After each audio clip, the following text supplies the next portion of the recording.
महाराष्ट्राचा आवाज आपल्या हक्काचा। आपली लोकशाही मजबूत बनवण्यासाठी आणि सुदृढ बनवण्यासाठी भारतरत्न डॉक्टर बाबासाहेब आंबेडकर यांनी संविधानाच्या माध्यमातून आपल्याला मतदानाचा अधिकार दिलेला आहे। सर्व नागरिकांना मतदानाचा अधिकार दिलेला आहे आणि आपल्याला माहिती आहे की दर 5 वर्षाला लोकसभेच्या निवडणुका होतात। यावेळच्या निवडणुका सुद्धा या 20 मे रोजी आपल्या शहरामध्ये मतदान होणार आहे आणि त्यासाठी प्रशासनाच्या वतीने आवश्यक ती संपूर्ण खबरदारी, आवश्यक ती सर्व उपाययोजना आणि सुविधा तयार करण्यात आलेल्या आहे। यामध्ये मी सर्व नागरिकांना आणि जे मतदार आहेत त्यांना नम्र आवाहन करतो की कृपया आपण या प्रक्रियेमध्ये सहभागी व्हा।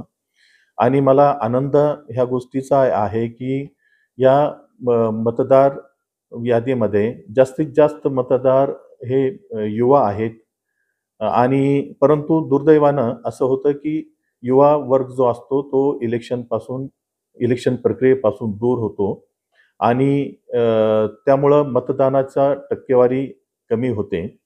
त्यामुळं मी सर्वांना आवाहन करतो की कृपया आपण यामध्ये सामील व्हा। सर्व ज्येष्ठ असतील, स्त्री पुरुष, दिव्यांग बंधू भगिनी, युवा वर्ग सर्वांनी कृपया या प्रक्रियेमध्ये सहभागी व्हा। त्या ठिकाणी दिव्यांग बंधू भगिनीकरिता किंवा सिनियर सिटीजन्स त्याकरिता प्रशासनाने आवश्यक ती उपाययोजना केलेली आहे की ज्यामुळे त्यांना कोणत्याही प्रकारची अडचण तिथं येणार नाही। मी पुनश्च आपल्या सगळ्यांना नम्र असं आवाहन करतो कि कृपया अपन या प्रक्रियेमध्ये सहभागी व्हा।